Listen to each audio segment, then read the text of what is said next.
آج پھر گھر میں میرے شوہر اور میری نند کی لڑائی زور و شور سے جاری تھی۔ مجھے تو یہ سمجھ نہیں آتی تھی کہ آخر ان دونوں کا جھگڑا کس بات پر ہوتا ہے۔ مجھے کبھی بھی ان کے جھگڑے کی وجہ سمجھ میں نہیں آئی۔ ایک ہفتے میں 2 بار ان کی لڑائی لازمی ہوتی تھی اور ہر بار میرے شوہر کمرے میں آ کر غصے سے یہ کہتا تھا کہ یہ عورت تو پاگل ہے اور اس کو تو میں بہت جلد پاگل خانے چھوڑ دوں گا۔ مجھے حیرانگی اس بات پر ہوتی تھی کہ یہ دونوں بہن بھائی آخر کرنا کیا چاہتے ہیں، اور وہ اپنی بہن کو پاگل اور نفسیاتی کیوں کہتا ہے، وہ بھی اس بہن کو جس کا اس دنیا میں اس کے سوا اور کوئی بھی نہیں۔ میری نند بیوہ ہو چکی تھی اور مستقل طور پر ہمارے ساتھ ہی رہائش پذیر تھی، مگر شاید ہی میرے شوہر کو پسند نہیں تھا کہ وہ یہاں ہمارے ساتھ رہتی ہے، اس لیے آئے دن ہی دونوں کی لڑائی ہوتی رہتی تھی۔ حیرت والی بات یہ بھی تھی کہ مجھے ابھی تک ان دونوں کی لڑائی کی اصل وجہ ہی معلوم نہیں تھی کہ آخر وہ دونوں لڑتے کس بات پر ہیں۔ میں نے کئی بار اپنے شوہر سے بھی پوچھنے کی کوشش کی تو ہمیشہ یہی کہتا کہ تم چھوڑو، وہ تو پاگل ہو چکی ہے، بس کسی دن میرا دل کیا تو میں اسے پاگل خانے چھوڑ دوں گا۔ اب جب کبھی میں اپنی نند سے پوچھتی کہ باجی آپ یہ بتا دیں کہ آپ بہن بھائیوں میں تو پہلے بہت پیار ہوا کرتا تھا، اب کیا بات ہو گئی کہ آپ دونوں ایک دوسرے کی شکل بھی نہیں دیکھنا چاہتے، اور وہ تو آپ کو پاگل خانے چھوڑنے کی باتیں کرتا ہے، تو میری نند مسکرا دیتی، مجھے کہتی کہ تم فکر نہ کرو، وہ مجھے کبھی بھی اس گھر سے نہیں نکال پائے گا، کیونکہ جب تک میرے پاس اس کا راز ہے وہ میرا بال بھی بیکا نہیں کر پائے گا۔ مجھے اس گھر میں شادی کر کے آئے 6 ماہ ہو چکے تھے۔ یہ شادی مکمل طور پر میرے والدین کی رضامندی سے ہوئی تھی۔ میں شادی سے پہلے اپنے شوہر کو اور نند کو نہیں جانتی تھی۔ میری شادی تک وہ شادی شدہ تھی اور اپنے گھر میں خوش و خرم تھی۔ میرے ماں باپ نے بھی یہ سوچ کر شادی کر دی کہ لڑکا اکیلا ہے اور کوئی بھی نہیں، تو ہماری بیٹی وہاں پر خوش رہے گی۔ میری منگنی اور پھر بہت جلد شادی کر دی گئی۔ شادی کو ابھی صرف 2 مہینے ہی گزرے تھے کہ میری نند پر یہ قیامت ٹوٹ پڑی۔ اس کے شوہر کا انتقال ہو گیا اور وہ ہمیشہ کے لیے بیوہ ہو کر ہمارے گھر پر آ گئی۔ شروع میں تو ٹھیک رہا، لیکن پھر آہستہ آہستہ میں نے نوٹ کرنا شروع کیا کہ دونوں بہن بھائیوں کے درمیان اختلافات بڑھتے جا رہے ہیں اور ان میں چھوٹی چھوٹی لڑائیاں ہونا شروع ہو گئی تھیں۔ پہل تو مجھے یوں لگا کہ شاید میرا شوہر ہماری پرائیویسی کو لے کر ڈسٹرب ہے اور اسی وجہ سے اپنی بہن کا آنا اچھا نہیں لگا، مگر میں نے اسے یقین دلایا کہ مجھے تمہاری بہن کے آنے سے کوئی مسئلہ نہیں ہے، ویسے بھی وہ جوان تھی، ہو سکتا تھا کہ کچھ عرصے بعد ہم اس کی دوسری شادی کر دیتے، اور اگر وہ ہمیشہ کے لیے بھی رہ لیتی تو مجھے اس بات سے بالکل بھی پرابلم نہیں تھی، اور یہ بات میں نے صاف اور واضح طور پر اپنے شوہر کو بتا دی تھی۔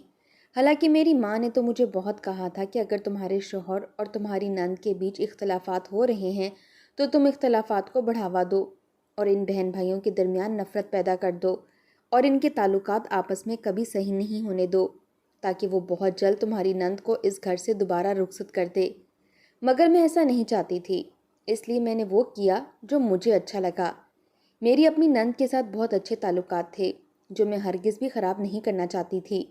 وہ مجھے بہنوں کی طرح ہی عزیز تھی، لیکن دوسری طرف مجھے اپنے شوہر کا رویہ سمجھ میں نہیں آتا تھا۔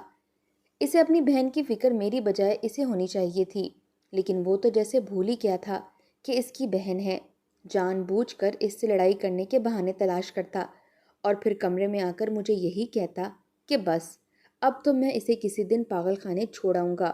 لیکن میری نند کے کہنے کے مطابق جب تک اس کے پاس میرے شوہر کا کوئی راز تھا وہ کچھ بھی نہیں کر سکتا تھا۔ شاید اسی راز کی خاطر وہ اب تک چپ تھا۔ میری عادت ایسی نہیں تھی کہ میں چھپ کر ان کی باتیں سنتی رہوں، ورنہ تو اب تک شاید مجھے اس راز کے بارے میں کچھ نہ کچھ تو آگاہی ہو ہی جاتی۔ میں نے سب کچھ سننے سے بہتر سمجھا کہ اپنی نند سے پوچھ لوں، تو وہ کہنے لگی کہ صحیح اور مناسب موقع آنے دو، میں تمہیں خود سب سچ بتا دوں گی۔ دن یوں ہی گزرنے لگے۔ میں اپنی زندگی میں خوش اور مطمئن تھی، بس مجھے ان بہن بھائی کی پریشانی ہوتی تھی کہ ان میں دوبارہ سلوک اور محبت قائم ہو جائے، اور اس کے لیے میں اپنے طور پر پوری کوشش کرتی رہتی تھی، لیکن ان بہن بھائیوں کے درمیان معاملات پہلے سے خراب تر ہوتے جا رہے تھے۔ تنگ آ کے میں نے اپنی کوششوں کو بھی چھوڑ دیا، کیونکہ اب میری طبیعت بھی ٹھیک نہیں رہتی تھی۔ میری نند کو پتہ چلا کہ وہ پھپھو بننے والی ہے تو وہ بہت خوش ہوئی تھی۔ اس کی خود کی کوئی اولاد نہیں تھی تو اس نے میرا بہت خیال رکھنا شروع کر دیا، لیکن جب میرے شوہر کو پتہ چلا تو اس نے صاف منع کر دیا کہ وہ مجھ سے اور میرے ہونے والے بچے سے دور رہے اور اپنے کام سے کام رکھے، جس کا نتیجہ یہ نکلا کہ مجھے اب اپنا خیال بھی خود رکھنا پڑتا تھا اور اپنے کام بھی خود کرنے پڑتے تھے۔ ہمارا گھر کافی بڑا تھا اور اس کے 2 پورشن تھے۔ ایک پورشن میں ہم لوگ رہتے تھے اور دوسرے پورشن میں میری نند رہتی تھی۔ میرے شوہر کے ماں باپ تو کافی عرصہ پہلے ہی وفات پا چکے تھے، لیکن انہوں نے اپنی زندگی میں ہی دونوں بہن بھائیوں کے لیے الگ الگ پورشن بنا دیے تھے تاکہ کسی کے ساتھ حق تلفی نہ ہو۔ ایک بار ایسا ہوا کہ میں میری ماں کے گھر پر تھی اور میرا ارادہ تھا کہ میں کافی دن یہاں پر رہ کر جاؤں گی، مگر مجھے وہاں پر تنہائی اور سکون نہیں ملا، تو میں نے سوچا کہ اپنے گھر واپس چلی جاتی ہوں۔ اس لیے میں اپنے شوہر کو بغیر بتائے اسے سرپرائز دینے کی نیت سے گھر آ گئی، لیکن شاید میرے پورشن کو تو تالا لگا ہوا تھا، اس لیے مجھے اپنی نند کے پورشن میں آنا پڑا۔ میں نے جب اسے بتایا کہ میرا شوہر اس وقت گھر پر نہیں ہے تو وہ ہنستے ہوئے کہنے لگی، وہ گھر پر ہی ہے، تم نے ذرا زور سے دروازے پر دستک نہیں دی ہوگی، چلو میں تمہیں ساتھ لے کر چلتی ہوں۔ مجھے ساتھ لے کر آئی اور زور سے دروازے کو بجانے لگی تو 2 منٹ کے بعد ہی دروازہ کھل گیا اور میرے شوہر کا چہرہ نمودار ہوا اور مجھے دیکھ کر وہ کافی گھبرا سا گیا تھا۔ میری نند میرے کان میں کہنے لگی، لو دیکھ لو، تمہارا شوہر تو گھر پر ہی ہے۔ وہ خود تو چلی گئی، مگر مجھے اپنے شوہر کو دیکھ کر شک سا ہوا، وہ گھبرا کیوں رہا تھا؟ اگر وہ گھر پر تھا تو اس نے پہلے کیوں نہیں دروازہ کھولا؟ میں نے بھی تو دروازہ بہت بار بجانے کی کوشش کی تھی۔ میں کمرے میں جانے لگی تو میرے شوہر نے مجھے اندر جانے سے بھی روک دیا اور کہنے لگا کہ نہیں، ابھی اندر مت جاؤ۔ میں نے چونک کر اسے دیکھا تو وہ بات کو سنبھالتے ہوئے کہنے لگا کہ اندر ابھی کاکروچ ہیں اور تم ڈرتی ہو، تم دوسرے کمرے میں جا کر ریسٹ کرو، میں تب تک کمرے سے کیڑوں کا صفایا کر دیتا ہوں۔ میں دوسرے کمرے میں آ گئی، لیکن جانے کیوں میرے دل کو اطمینان نہیں مل رہا تھا۔ مجھے لگ رہا تھا کہ کوئی تو ایسی بات ضرور ہے جو میرا شوہر مجھ سے چھپا رہا ہے۔ میں شام کو اپنے شوہر سے چوری اپنی نند کے پاس آ گئی اور اسے کہا کہ اب تم مجھے وہ راز بتا دو جو آپ کے پاس ہے میرے شوہر کا، کیونکہ مجھے بھی لگنے لگا ہے کہ ضرور وہ کچھ تو مجھ سے چھپا رہا ہے۔ میری نند کہنے لگی، اگر تم اس راز کو جاننا چاہتی ہو تو ہفتے کی رات نقاب اوڑھ کر رات کو چھت پر چلی جانا، تمہیں ساری حقیقت اپنے آپ پتہ چل جائے گی۔ میں بے چینی سے ہفتے کی رات کا انتظار کرنے لگی۔ 2 دن بعد ہفتے کی رات آ گئی۔ اس رات میں نے حسب معمول دودھ نہیں پیا کیونکہ میری نند نے مجھے پہلے ہی منع کر دیا تھا۔ آدھی رات کے وقت مجھے میری نند کا پیغام آیا۔ اس نے مجھے کہا، تم اپنے شوہر کا راز جاننا چاہتی ہو تو چھت پر چلی آؤ۔ میں نے جلدی سے اپنا چہرہ چھپایا اور بھاگتے ہوئے چھت کی طرف بڑھی۔ میرے دل میں طرح طرح کے خیال اور وہم آ رہے تھے کہ جانے ایسا کیا راز ہے جس کے لیے مجھے یوں چھت پر جانا پڑ رہا ہے، خدا خیر ہی کرے۔ میں چھت پر گئی تو سامنے کا منظر دیکھ کر تو میرے رونگٹے ہی کھڑے ہو گئے۔ میں نے کبھی خواب میں بھی نہیں سوچا تھا کہ مجھے کچھ ایسا دیکھنے کو ملے گا۔ چھت پر تو میرا شوہر موجود تھا، مگر وہاں پر ایک اور لڑکی بھی موجود تھی۔ اس سے پہلے کہ میں بے قابو ہو کر آگے بڑھتی اور ان دونوں کو رنگے ہاتھوں پکڑتی، کسی نے مجھے بازو سے پکڑ کر پیچھے کھینچ لیا۔ دیکھا تو میری نند پیچھے کھڑی تھی۔ مجھے کہنے لگی کہ ابھی یہ صحیح وقت نہیں ہے، ابھی تم صرف ان پر نظر رکھو۔ مجھے کسی صورت بھی چین نہیں مل رہا تھا۔ اپنے شوہر کو اپنی آنکھوں کے سامنے کسی اور لڑکی کے ساتھ دیکھنا میرے لیے بہت ہی اذیت ناک تھا، اور میں چاہتی تھی کہ میں ان دونوں کو اسی وقت رنگے ہاتھ پکڑ کر خوب بےعزت کروں۔ اس سے پہلے میں اپنے ارادے کو عملی جامہ پہناتی، میری نند مجھے بازو سے کھینچتے ہوئے واپس لے آئی اور کہنے لگی، یہ تھا وہ راز جس کے بارے میں بات کر رہی تھی۔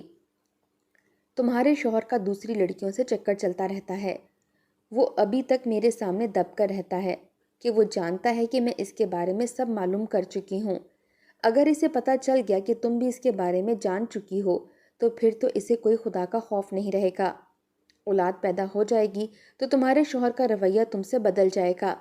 میں نے اس لڑکی کا چہرہ ذہن نشین کر لیا تھا اور سوچ لیا تھا کہ میں اس کے بارے میں معلوم کر کے اس کو سبق سکھا کر رہوں گی کہ اس کی ہمت کیسے ہوئی کہ میری شادی شدہ شوہر پر ڈورے ڈالے۔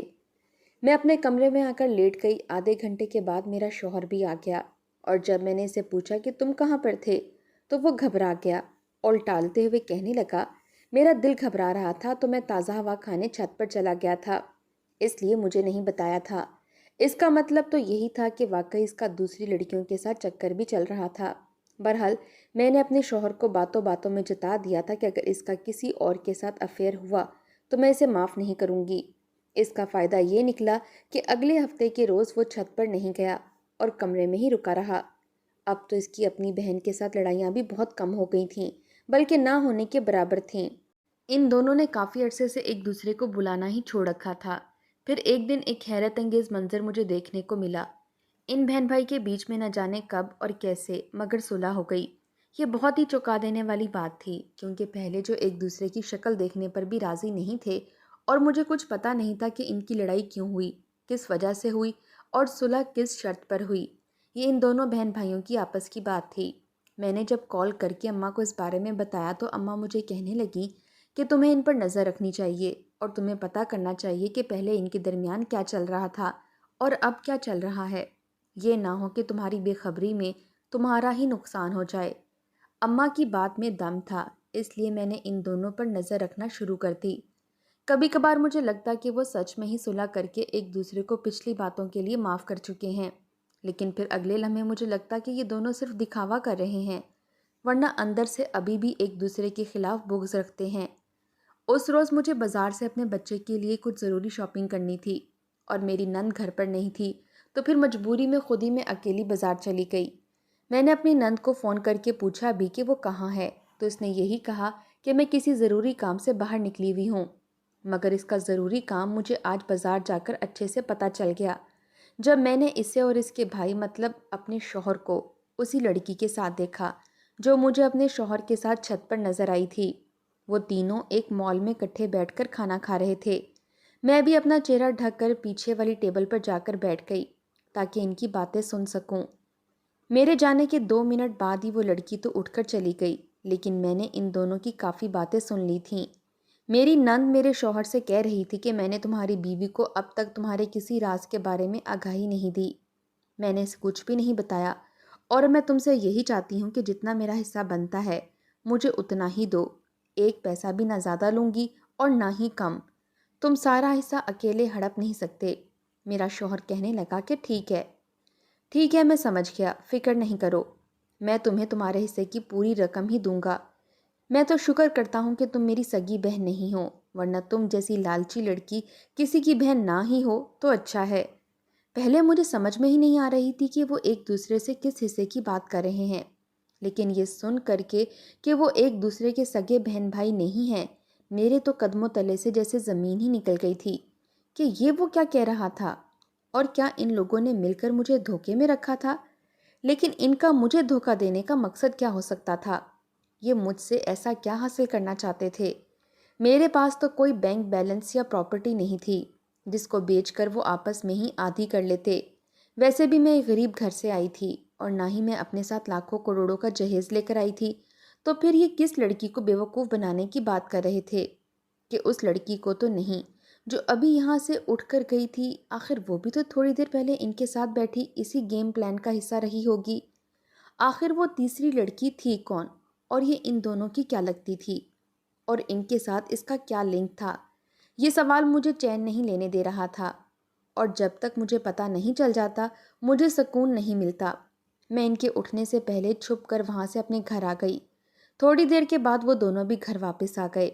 پہلے تو میرا دل کیا کہ میں ان سے صاف صاف پوچھ لوں، لیکن یہ مناسب نہیں تھا، اس لیے میں چپ رہی۔ میری نند کیونکہ ایک ہوشیار عورت تھی، اس لیے اس نے میرے چہرے کے بگڑے اتار چڑھاؤ نوٹ کر لیے اور مجھ سے پوچھنے لگی کہ سب خیریت تو ہے، تم ٹھیک ہو؟ میں نے بہانہ بناتے ہوئے کہہ دیا کہ ویسے ہی طبیعت خراب ہے، تو اس لیے۔